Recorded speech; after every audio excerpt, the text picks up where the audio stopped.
اعوذ باللہ من الشیطان الرجیم بسم اللہ الرحمن الرحیم۔ سورۃ البقرہ آیت نمبر 28 اور 29۔ کیف تکفرون باللہ، کیف تکفرون، تم کیسے کفر کا طرز عمل اختیار کر لیتے ہو، باللہ، اللہ کے ساتھ، وکنتم امواتا، حالانکہ تم میت تھے، اموات تھے، بے جان تھے، فاحیاکم، تو اس نے تمہیں زندگی بخشی، ثم یمیتکم، پھر وہی تمہیں موت دے گا، ثم یحییکم، اور پھر وہی تمہیں زندہ کرے گا، ثم الیہ، پھر اسی کے پاس ترجعون، تم لوٹائے جاؤ گے۔ هو الذی، وہی ہے جس نے خلق لکم، تمہارے لیے پیدا کیا، ما فی الارض جمیعا، وہ جو زمین میں ہے سارے کا سارا، وہ تمہارے لیے پیدا کیا، ثم استوی الی السماء، پھر وہ متوجہ ہوا آسمان کی طرف، فسواہن سبع سماوات، چنانچہ سواہن سبع سماوات، انہیں 7 آسمانوں کی شکل میں ٹھیک ٹھیک بنا دیا، وَهُوَ بِكُلِّ شَيْءٍ عَلِيمٌ، اور وہ ہر چیز کا پورا علم رکھنے والا ہے، ہر چیز کو جانتا ہے۔ سابقہ آیات میں اللہ تبارک و تعالیٰ کے وجود، اسی طرح توحید، رسالت، ان پر واضح دلائل ارشاد فرمائے گئے، اور جو منکرین ہیں، مخالفین ہیں، ان کے باطل خیالات کا رد کیا گیا۔ یہ جو 2 آیات ہیں، ان میں اللہ تبارک و تعالیٰ کے احسانات اور اللہ تبارک و تعالیٰ کے انعامات کا ذکر کیا گیا، اور ان کا ذکر کر کے اس بات پہ تعجب کا اظہار کیا گیا کہ اتنے احسانات کے ہوتے ہوئے یہ لوگ کیسے اللہ تبارک و تعالیٰ کے ساتھ کفر کا رویہ اور کفر کا طرز عمل اختیار کر لیتے ہیں۔ اللہ تبارک و تعالیٰ نے، دیکھیے قرآن کریم میں جا بجا توحید کے آپ کو دلائل ملیں گے، رسالت کے دلائل ملیں گے، قرآن کی حقانیت کے دلائل ملیں گے، آخرت کے عقیدے سے متعلق دلائل ملیں گے، اور وہ دلائل اللہ تبارک و تعالیٰ مختلف انداز سے دیتے ہیں۔ کبھی وہ عقلی دلیل ہوگی، کبھی وہ دلیل اس طرح ہوگی کہ جیسے یہاں پہ اللہ تبارک و تعالیٰ نے انعامات کو یاد دلایا، یہ سارے انعامات اللہ کی طرف سے، اس کے باوجود تم اللہ تبارک و تعالیٰ سے کیسے کفر کا رویہ اختیار کر سکتے ہو؟ یعنی جس طرح سے ہو سکا قرآن میں بنی آدم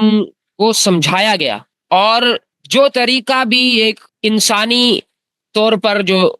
طریقہ انسانوں کے لیے اختیار کیا جا سکتا ہے، اللہ تبارک و تعالیٰ نے اس طریقے سے انسانوں کو سمجھانے کی کوشش کی۔ اور کسی کے پاس تھوڑی بھی عقل سلیم ہو اور وہ اپنی اصل فطرت پہ قائم ہو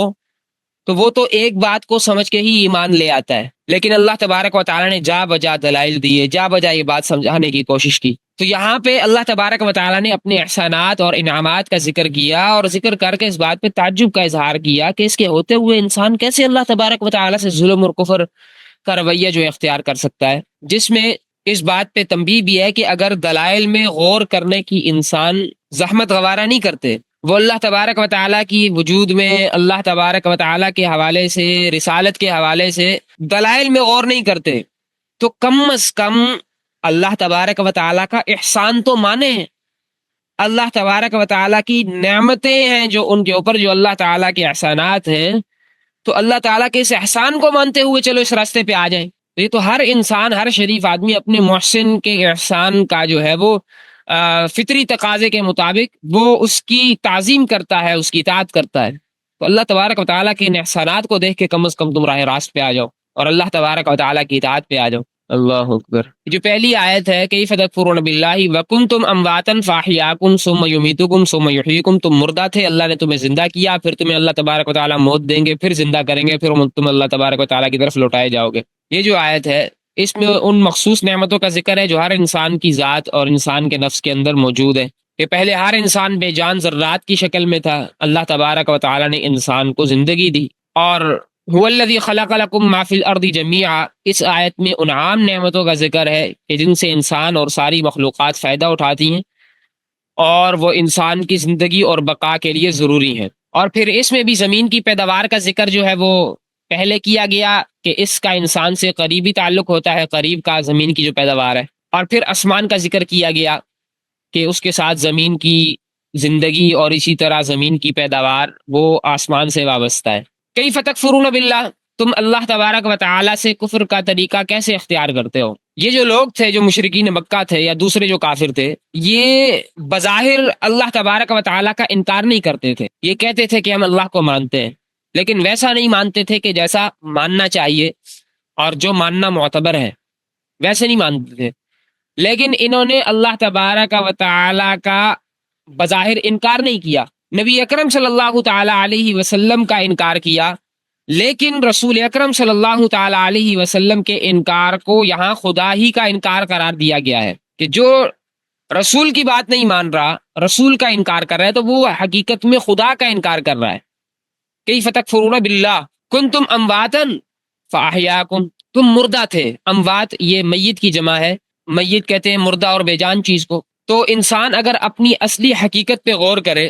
یہ سمجھایا جا رہا ہے کہ انسان اگر اپنی اصل حقیقت پہ غور کرے تو اسے پتہ چلے گا کہ اس کے وجود کی جو ابتدا ہے وہ بے جان ذرات سے ہوئی ہے۔ یہی انسان ہے، میں اپنے آپ کو دیکھوں، آپ خود کو دیکھیں، کسی دور میں ہم بے جان ذرات کی شکل میں تھے، کچھ منجمد چیزیں تھیں، وہ کچھ بہنے والی چیزیں تھیں، کچھ غذاؤں کی صورت میں ہم پوری دنیا میں پھیلے ہوئے تھے۔ اللہ تبارک و تعالیٰ نے ان بے جان ذرات کو کہاں کہاں سے جمع کیا، پھر ان میں جان ڈالی اور پھر انہیں انسان بنا دیا۔ ثم یمیتکم ثم یحییکم، تو جس اللہ تبارک و تعالیٰ نے پہلی مرتبہ تمہارے بے جان ذرات کو جمع کر کے ان میں جان ڈالی، وہ اللہ تبارک و تعالیٰ جب تمہاری عمر یہاں دنیا میں پوری ہو جائے گی، مقررہ وقت پورا ہو جائے گا، ثم یمیتکم، پھر تمہیں موت دے گا، ثم یحییکم، پھر ایک عرصے کے بعد قیامت میں اللہ تبارک و تعالیٰ اسی طرح تمہارے جسم کے بے جان اور منتشر ذرات کو جمع کر کے اللہ تبارک و تعالیٰ تمہیں دوبارہ زندہ کرے گا۔ تو تمہاری ابتدا میں بھی ایک موت تھی، تم بے جان تھے، اللہ نے تمہیں زندہ کر دیا، پھر دوبارہ مرو گے دنیا میں، عمر پوری ہونے کے اب جب پوری ہوگی تو پھر دوسری زندگی قیامت کے دن اللہ تبارک و تعالیٰ تمہیں دے گا۔ تو اللہ کے لیے تو کوئی مشکل نہیں۔ اللہ اکبر۔ ثم الیہ ترجعون، پھر تم اسی کی طرف لوٹائے جاؤ گے، اللہ تبارک و تعالیٰ کی طرف، یعنی دوبارہ زندہ کریں گے، اس کے بعد تم حشر اور نشر اور پھر قیامت کا جو سارا یہاں آواز بالکل درست ہے، یہاں سے صحیح جا رہی ہے، آپ کے پاس نیٹ کا پرابلم ہوگا۔ تو قیامت کا معاملہ، حشر نشر کا معاملہ، اس کے لیے پھر تم اللہ تبارک و تعالیٰ کی طرف لوٹائے جاؤ گے۔ تو یہ جو آیت ہے اس میں اللہ تبارک و تعالیٰ نے اس انعام اور احسان کا ذکر کیا جو ہر انسان کی اپنی ذات سے متعلق ہے۔ آپ سوچ رہے ہوں گے یہ انعام اور احسان کیسے؟ یہ بات تو سمجھ میں آتی ہے کہ پہلے مردے تھے، پھر اللہ نے زندہ کر دیا، مختلف چیزوں میں مختلف شکلوں میں تھے، پھر والدین نے وہ کھائیں، پھر آگے اللہ تبارک و تعالیٰ نے اسے اور صورت دی، پھر جو ہے اللہ تبارک و تعالیٰ نے ایک بھلا چنگا انسان بنایا اس کے ذریعے، یہ بات تو آ گئی۔ پھر اس کے بعد دوبارہ موت دینا، یہ کیسا انعام؟ تو بھائی یہی تو انعام ہے کہ یہ دنیا کی جو موت ہے یہ دروازہ ہے اس ہمیشہ کی زندگی کا جس زندگی کے بعد موت نہیں ہے۔ تو اس لحاظ سے یہ دنیا کی موت بھی ایک نعمت ہے۔ تو یہ دنیا کی موت چونکہ اس دائمی موت کا دروازہ ہے، اس لیے یہ موت بھی جو ہے یہ اللہ تبارک و تعالیٰ کی نعمت ہے، اور مومن کے لیے تو یہ موت تحفہ ہے۔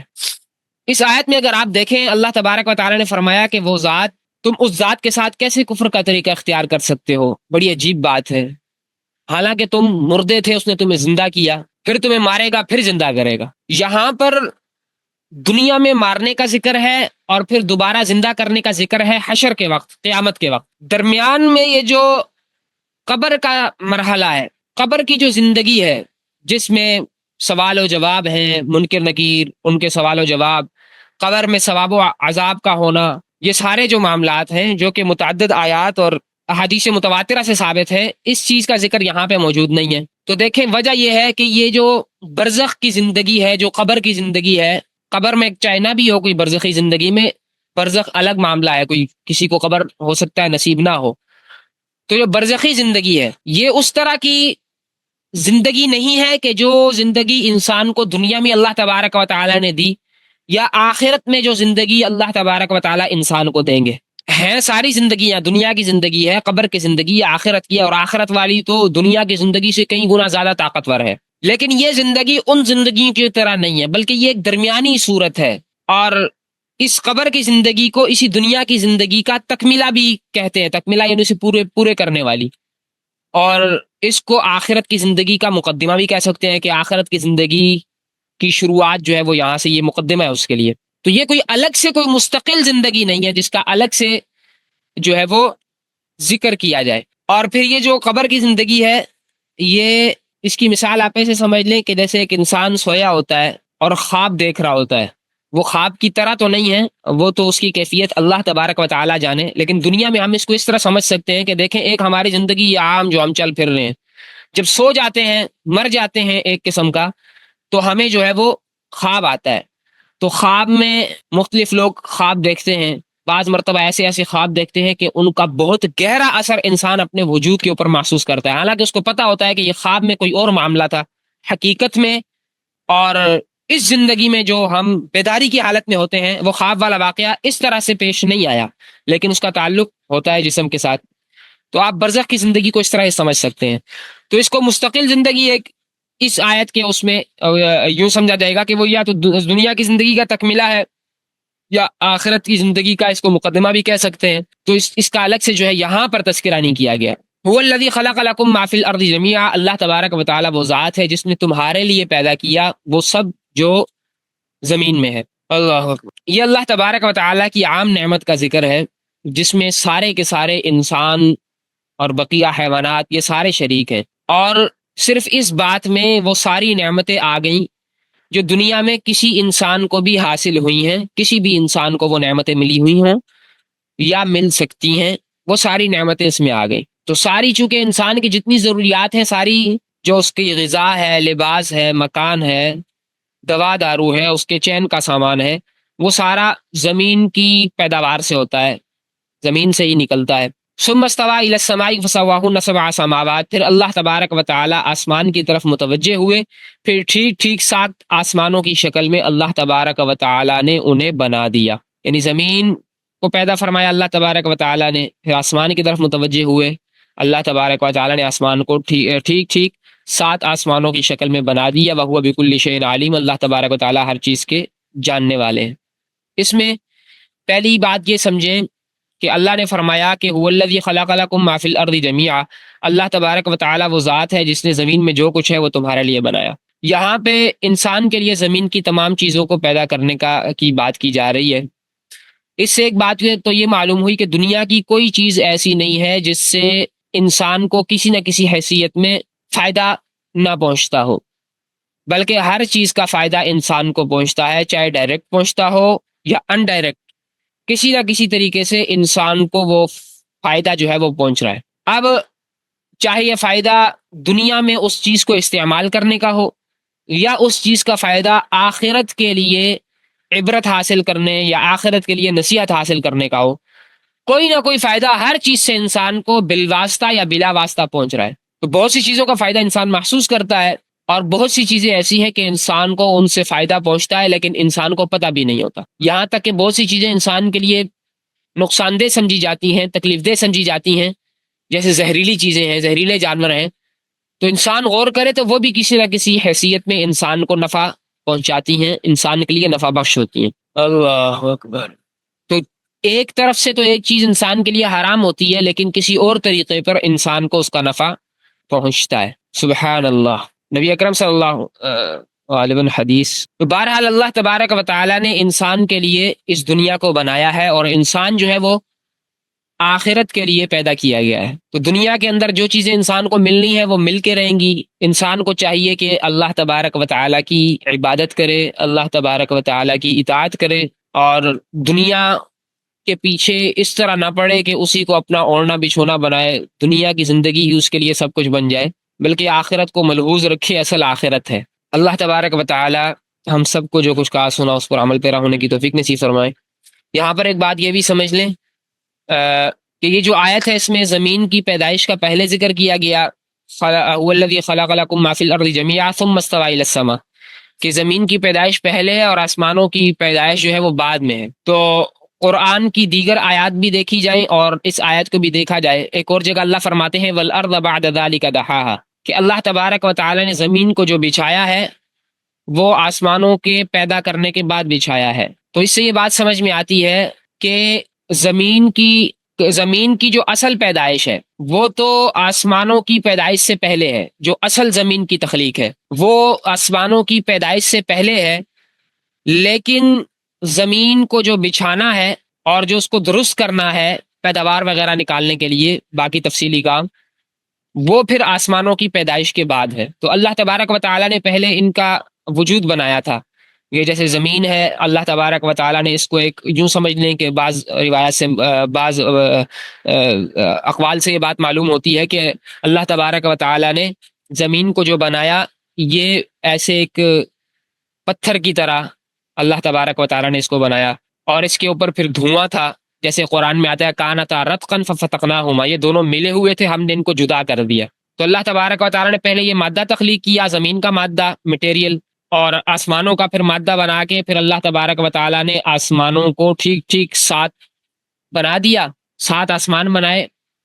اور زمین کو پھر اللہ تبارک و تعالیٰ نے بچھایا، اور زمین کے اندر پھر اللہ تبارک و تعالیٰ نے پیدا کرنے کی وہ باقی صلاحیتیں جو ہیں وہ رکھی ہیں۔ تو اللہ تبارک و تعالیٰ ہمیں ایمان کامل نصیب فرمائے، جو کچھ کہا سنا اس پر دل و جان سے عمل پیرا ہونے کی توفیق نصیب فرمائے، قرآن کریم کا حقیقی نور نصیب فرمائے۔ سبحانک اللہم و بحمدک، نشہد ان لا الہ الا انت، نستغفرک و نتوب الیک۔ السلام علیکم ورحمۃ اللہ وبرکاتہ۔